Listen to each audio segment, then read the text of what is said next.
Um livro que fala de amor, lembrança, cuidados, memórias, afeto e, por outro lado, seria o seu oposto, né? Destruição, morte, violência. Marcelo Rubens Paiva com a sua obra Ainda Estou Aqui, livro e filme, né? Que está fazendo bastante sucesso no Brasil.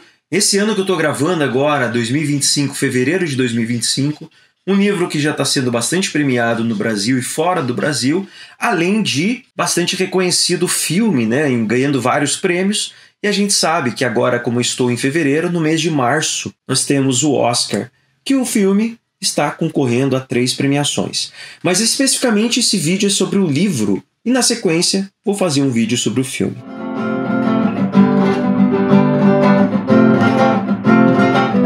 Beleza, galera? Eu sou o professor Carlos, este é o canal Prof. Carlos Muchacho. Sejam todos bem-vindos, sejam todos bem-vindos. Então, a resenha de livro, eu vou falar mais especificamente, focando 2 pontos. Tem muitos assuntos importantes aqui nessa obra, mas os 2 pontos principais que são abordados na obra como um todo é a mãe, Eunice Paiva, a mãe do Marcelo Rubens Paiva, falar um pouco sobre ela, algumas questões importantes, e sobre a ditadura militar no Brasil. Por que esses 2 pontos importantes? Inclusive, o próprio autor comenta em entrevista que foram os 2 motivos principais para ele querer escrever esse livro.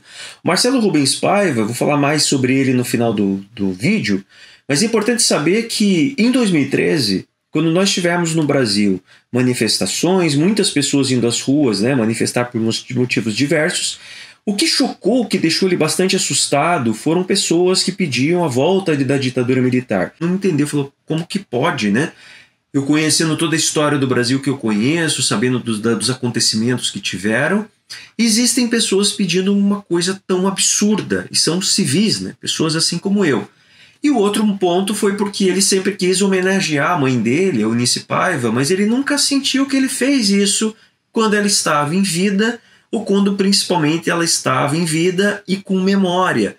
Então foram as 2 decisões principais para ele escrever essa obra-prima. É importante saber que o primeiro livro do Marcelo Rubens Paiva foi Feliz Ano Velho, um livro que fez bastante sucesso, tem vários filmes, tem séries, adaptações, que lançou ele, né, que fez ele ser famoso, principalmente. Ele tem uma série de livros, e agora, no ano de 2025, ele está escrevendo, em breve vai publicar mais um livro.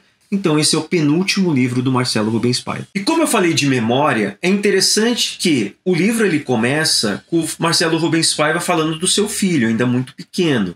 A gente já está aqui no século XXI, já tinha passado ali o ano de 2013, 2014.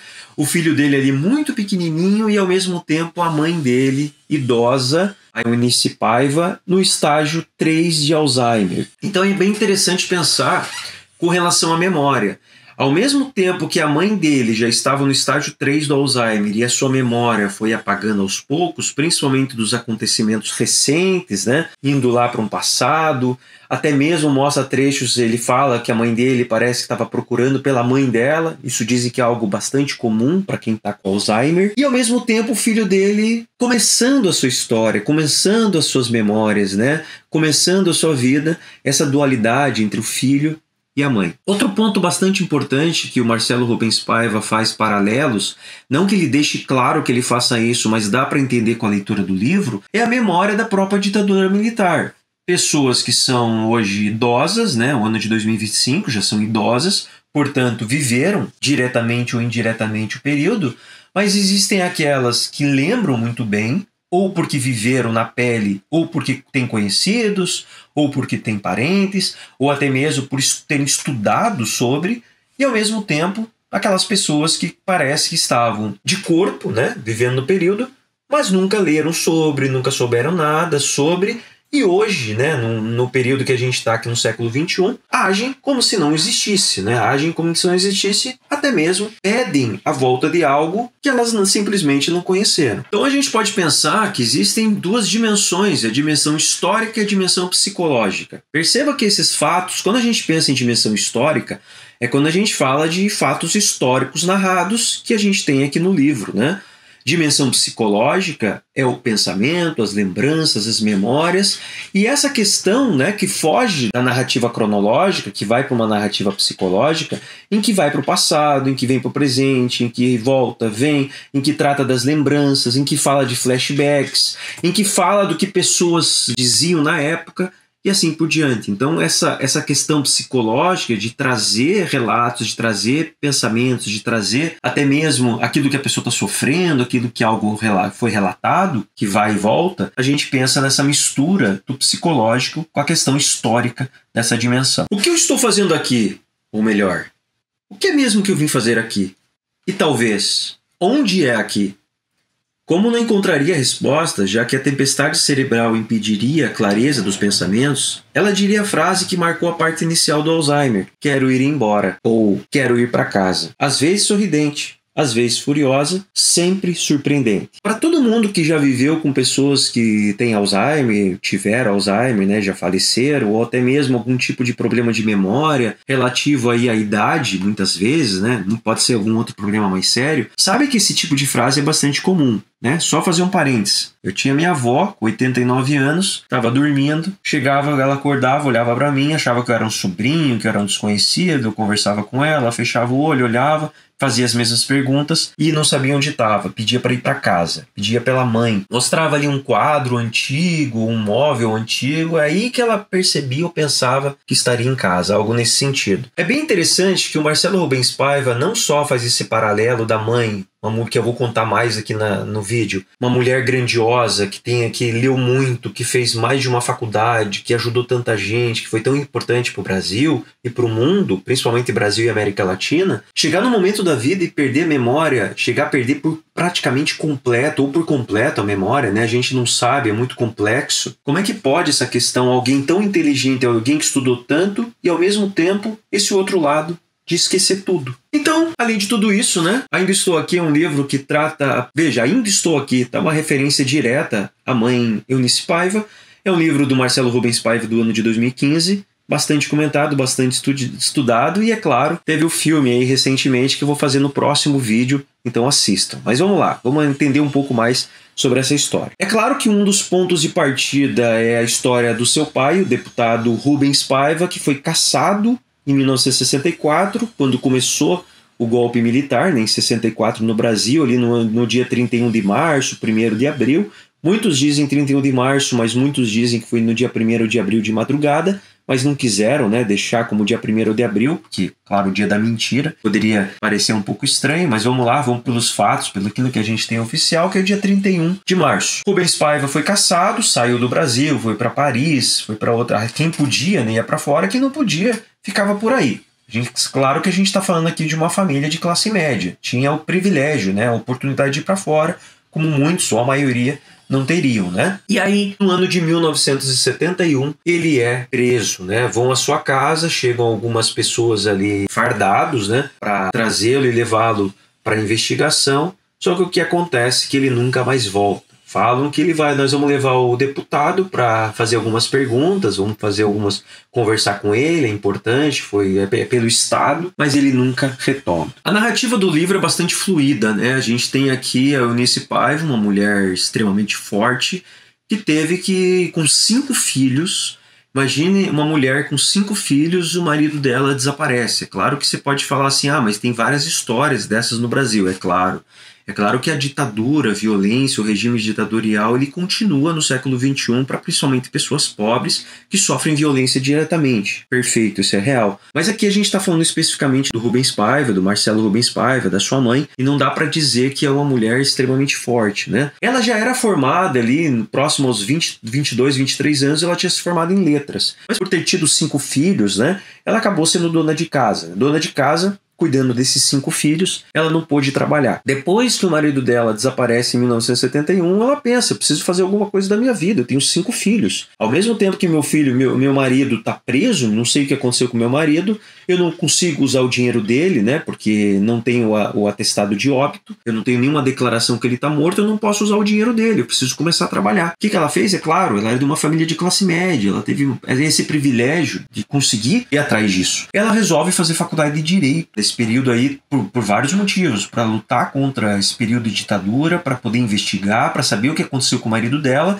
e ela se engaja. Ela já lia muito livro, já era formada em letras, já era alguém bastante inteligente, alguém que lia muito, consumia muita cultura geral. Ela começou a ir atrás e querer descobrir o que aconteceu com o marido dela, e foi uma pessoa fundamental para a história do Brasil. A Eunice Paiva escreve uma carta ao Conselho Nacional dos Direitos Humanos, relatando o que aconteceu com o marido dela, que foi uma prisão arbitrária, que ele não pegava em arma, que ele não praticava nenhum tipo de violência, que ele não fazia nenhuma parte diretamente de nenhum partido comunista que fosse, que era um fantasma pregado pela ditadura militar em 64, lá em 1930 já foi feito isso no Brasil, como hoje em 2025 ainda tem gente que acredita nessa questão, e aí foi um dos motivos que disseram por ele ter sido preso, né, por ele ter sido pego, mas que ele já voltaria para casa. E essa é uma carta muito importante. Busquem essa carta, né? Vou deixar aqui para vocês na descrição o link para vocês lerem a carta da Eunice Paiva ao Conselho de Defesa dos Direitos Humanos. A Eunice Paiva, na época em 1971, quando foi levado o marido dela,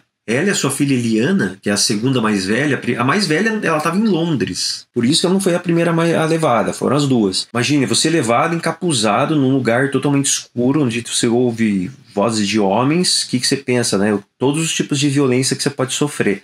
A filha dela ficou 1 dia, a Eunice Paiva ficou 12 dias presa. E tudo que ela sofreu, algum tipo de tortura psicológica ou física, ela não relatava para a família, ela não relatava para os amigos, ela não relatava para ninguém. Porque todo mundo que já passou por isso, que a gente vê relatos em filmes, em livros, em artigos, ou até mesmo quando você conversa com pessoas, né, que viveram esse período de ditadura militar, elas não querem contar. Elas ficam abaladas. Muitas delas hoje que são vivas, que sofreram torturas só psicológica, né, que é uma tortura extremamente violenta, mas até mesmo, ou mais ainda, quem também sofreu física, precisa muitas vezes, ou a maioria delas, fazer tratamentos com psiquiatras, tomar remédios fortes, para saber lidar e conseguir lidar com essa vida nessa vida que é traumática para sempre. Vai saber se isso também não é um motivo pelo qual, né, agravou a situação dela no futuro a adquirir algum problema sério de memória. Então, a Eunice Paiva, em 1973, começou a cursar a faculdade de Direito, lutando aí pelos direitos civis, direitos políticos, direitos dos cidadãos gerais aí do Brasil. Foi uma advogada de muita gente, inclusive muita gente importante, tanto da família quanto dos conhecidos, porque a família Paiva conhecia muita gente da elite brasileira. Esse é um dos motivos pelos quais a gente sabe que a facilidade de certos... Quando a gente está falando de uma família branca ou uma família de classe média, né? A gente sabe se a história fosse de uma família preta, de uma família pobre. Isso provavelmente não teria livro, não teria filme.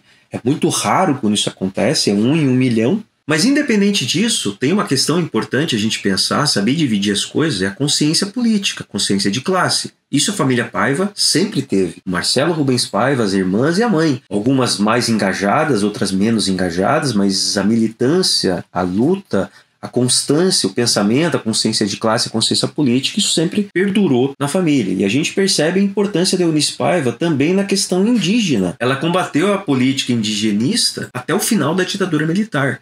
Ela foi uma luta constante com relação aos genocídios dos povos indígenas, outros povos originários, mas principalmente com relação aos indígenas. E aqui eu vou fazer um parênteses bem importante. Quando a gente pega muitas obras, né, que a gente pega ali até o comecinho do século XXI, é bastante comum a gente ver a palavra índio. Mas por que a gente chama hoje de indígena e não de índio? Por uma questão pejorativa, né? A palavra índio é uma palavra pejorativa. É o caminho das Índias, né? Os povos, os índios, quando chegaram aqui, pensavam que eram índios, né? E, na verdade, não é índios, indígenas, povos aborígenes de uma região aqui do Brasil, a gente chama de indígena, não de índio, né? Porque a gente estava pensando lá em Portugal, quando vieram o caminho das Índias, chegaram aqui no Novo Mundo, né? No solo da América do Sul, pensando que estava em outra região. Por isso que chama de índio, pensando no caminho das Índias. Por isso que não tem nada a ver, por isso que a gente chama de indígena. E segundo Ailton Krenak, que é quando a gente pensa nos povos indígenas, é um dos intelectuais, das pessoas mais importantes, das lideranças mais famosas desse período, era amigo íntimo da Eunice Paiva. E ele mesmo relata que não há como falar da luta contra essa necropolítica, né, essa questão de exterminar os povos indígenas, do genocídio aos povos indígenas, que ocorre ainda aqui no século XXI, de maneira até massificada. Não tem como falar dessa luta sem falar de Eunice Paiva. Em 1987, Eunice Paiva fundou, junto com outras importâncias, o Instituto de Antropologia e Meio Ambiente. Então ela tem uma importância muito grande. Se a gente pensar em 1987, nós estávamos em um ano da nossa última Constituição Federal de 1988, né? Então parte dessas questões indígenas, dessas questões do meio ambiente, dos povos, quando a gente pensa em marco temporal, essas questões bizarras que ainda estão no Congresso, estão no Brasil sendo ditas hoje, Eunice Paiva tem uma importância muito grande com relação à luta pelos povos indígenas. Em 13 de dezembro de 2018, aos 86 anos, a Eunice Paiva, em São Paulo, faleceu. Então, apenas 4 anos depois da Comissão da Verdade. Quando a presidente no Brasil, em 2014, assinou a Declaração da Comissão da Verdade, a Eunice Paiva, infelizmente, já estava no estágio 3 do seu Alzheimer. É interessante ter uma parte do livro aqui, importantíssima, onde tem relatos do Drauzio Varela, falando sobre os 4 estágios do Alzheimer.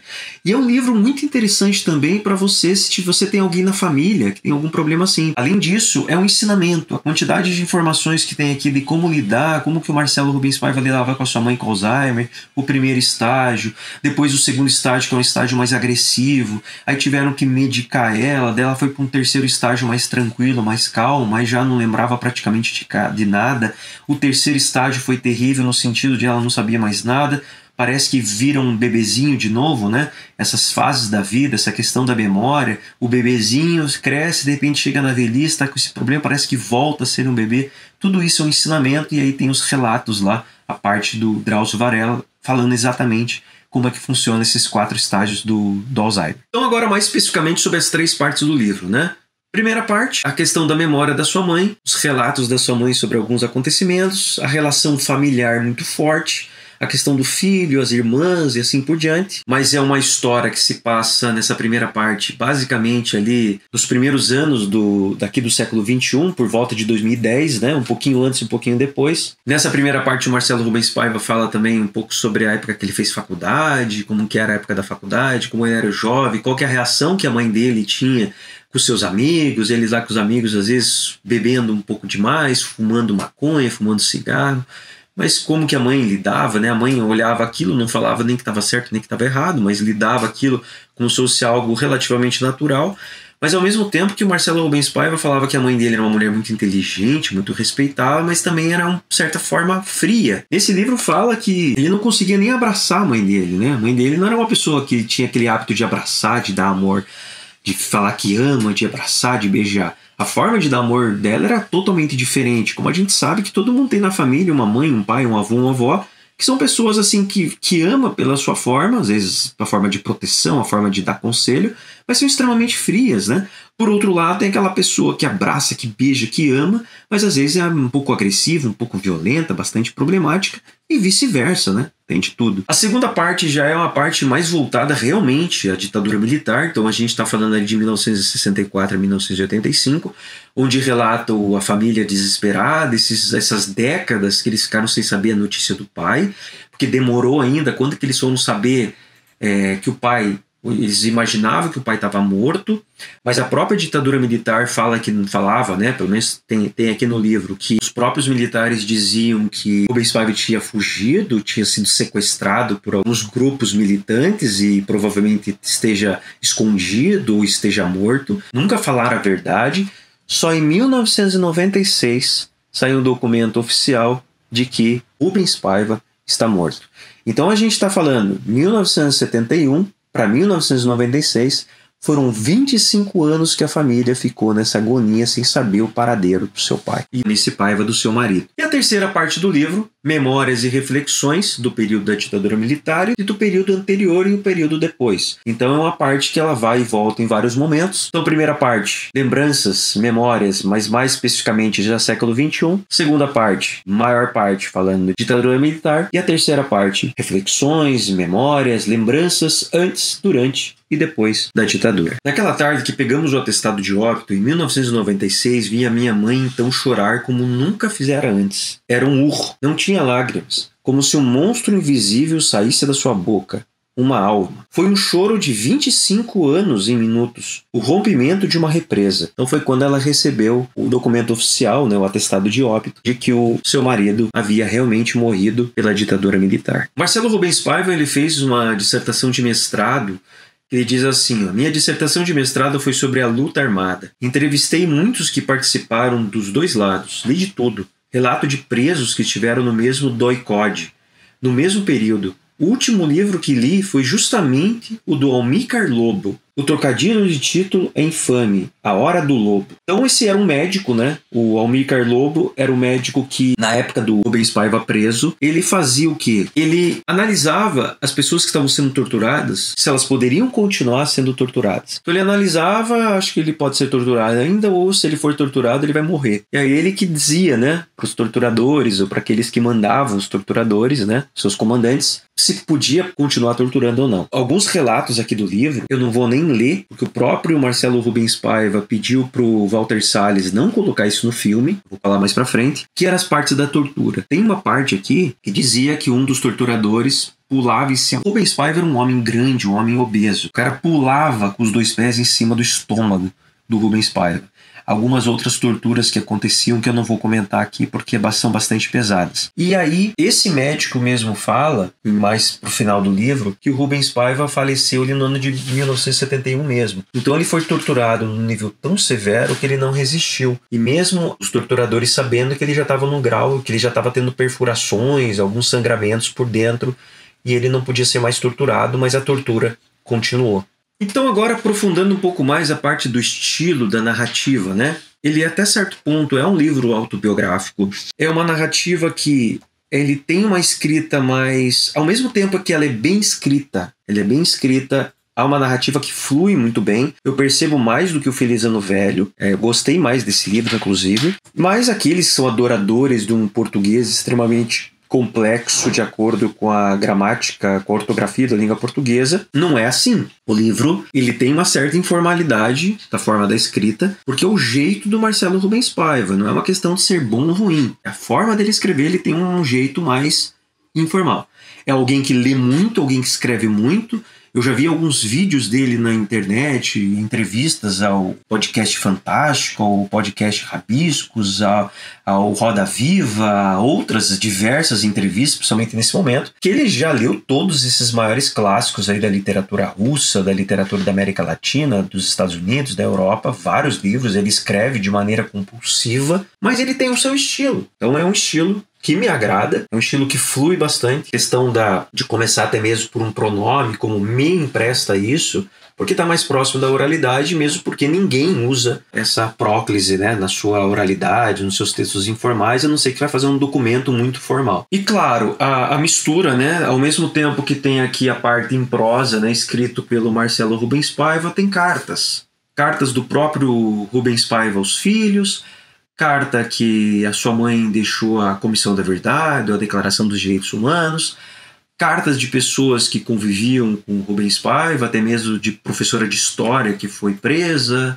Imagine, a pessoa foi presa por ser professora de história, né? De você contar a história, você era preso, muitos eram mortos, tinha que ser exilados, sofriam vários tipos de violência. É aquela coisa, você não pode pensar diferente, senão você vai ser morto.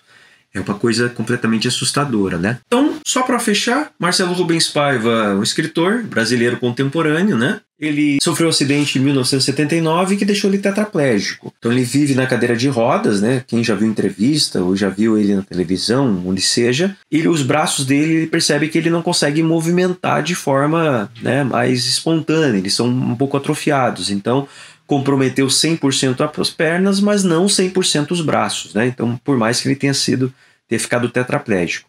E quem tiver curiosidade, leia o livro Feliz Ano Velho, que vai contar mais sobre esse acidente, sobre algumas histórias ali do Marcelo Rubens Paiva e da família. As irmãs do Marcelo Rubens Paiva, as 4 irmãs, né? Todas elas estão vivas, algumas estão no Brasil, outras não. É interessante, né? Caso queira buscar sobre a história deles, é bastante interessante também. E coloca aqui para mim nos comentários, você leu o livro? Tem algumas informações importantes que eu deixei de falar que você gostaria de abordar aqui nos comentários? Se você gostar desse vídeo, dá uma curtida. Até o próximo vídeo que eu vou falar agora sobre o filme. Valeu, um abraço.